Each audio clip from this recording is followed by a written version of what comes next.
जय हिंद दोस्तों, मैं कपिल सैनी और स्वागत है आप लोगों का हमारे और आप लोगों के इस YouTube प्लेटफॉर्म लर्न वन पर। दोस्तों, मेजॉरिटी बहुमत के बारे में चर्चा करनी है। बहुमत भारत के संविधान के तहत देखे जाए तो मूल रूप से हम लोग तीन पार्ट में इसको डिवाइड करते हैं। एक हम लोग बोलते हैं साधारण बहुमत, एक हम बोलते हैं प्रभावी और तीसरा हम लोग देखते हैं विशेष बहुमत। जो साधारण बहुमत होता है, जिसको हम लोग जनरल मेजॉरिटी भी बोल सकते हैं, ये कैसी बहुमत होती है? इसमें अगर हम लोगों को बहुमत के तहत रिजल्ट लेना है, साधारण बहुमत के तहत रिजल्ट लेना है, तो उपस्थित और मतदान करने वाले जो सदस्य हैं उनका 1/2, आधा और आधे से 1 वोट अधिक। ये तो रही आपकी बुकीज लैंग्वेज। अब थोड़ा सिंपल समझते हैं। उपस्थित और मतदान का मतलब क्या हुआ? ऐसा मान लेते हैं कि हमारे पास जो सदन है, जो हाउस है, उस हाउस में ऐसा सपोज कर लेते हैं कि 100 लोग हैं।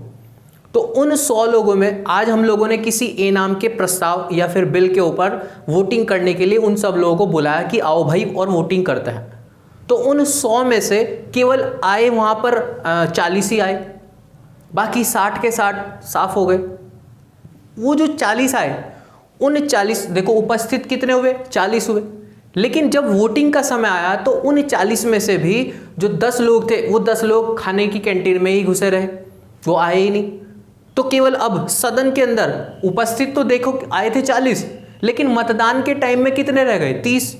तो अब यहाँ पर जो उपस्थित और मतदान करने वाले हैं, मतलब जो उपस्थित और मतदान करने वाले, उपस्थित का सेंस वहाँ पर उस सदन के अंदर जो है, ठीक है, वो 10 लोग नहीं होंगे, जो मतदान के दौरान होंगे 30 टोटल।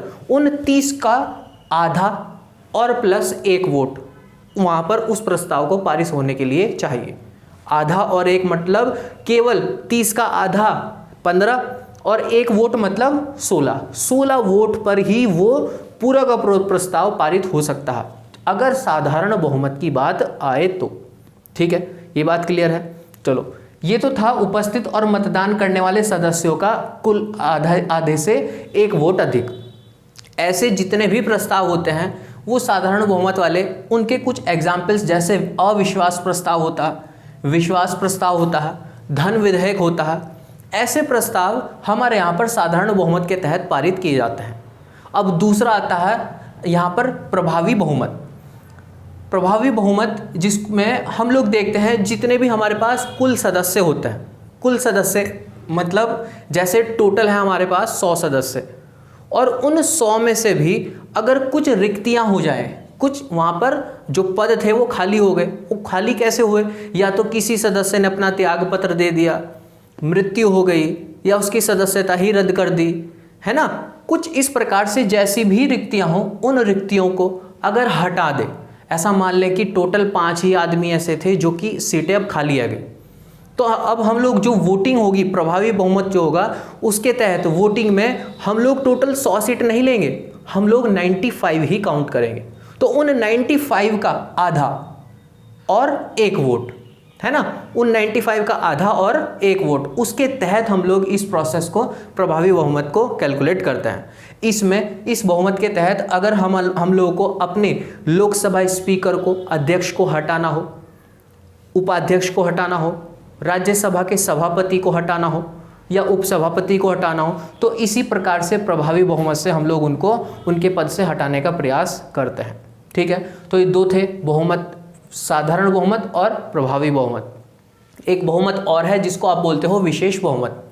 ये जो विशेष बहुमत है, इसको स्पेशल मेजॉरिटी, देखो ये जो प्रभावी बहुमत है इसको इफेक्टिव मेजॉरिटी बोलते हैं और इसको जनरल मेजॉरिटी बोलते हैं। विशेष बहुमत हमारे यहाँ पर 3 प्रकार के बहुमत होते हैं। यहाँ पर 3 प्रकार में विशेष बहुमत का पहला प्रकार, दूसरा प्रकार और तीसरा प्रकार, मतलब 3 टाइप के ये होते हैं। जो पहले प्रकार का होता है उसमें उपस्थित और मतदान करने वाले, वही जो मैंने अभी बताया था, उपस्थित और मतदान करने वालों का 2/3 होना चाहिए, 2/3 होना चाहिए, और वहाँ पर उपस्थित और मतदान करने वालों का आधा और 1 वोट होना चाहिए। यहाँ पर 2/3 है। तो ये विशेष बहुमत का हुआ पहला प्रकार। इसके एग्जाम्पल्स देखे जाए तो आर्टिकल 249 और आर्टिकल 312 312 इसके एग्जाम्पल्स देखे जाते हैं।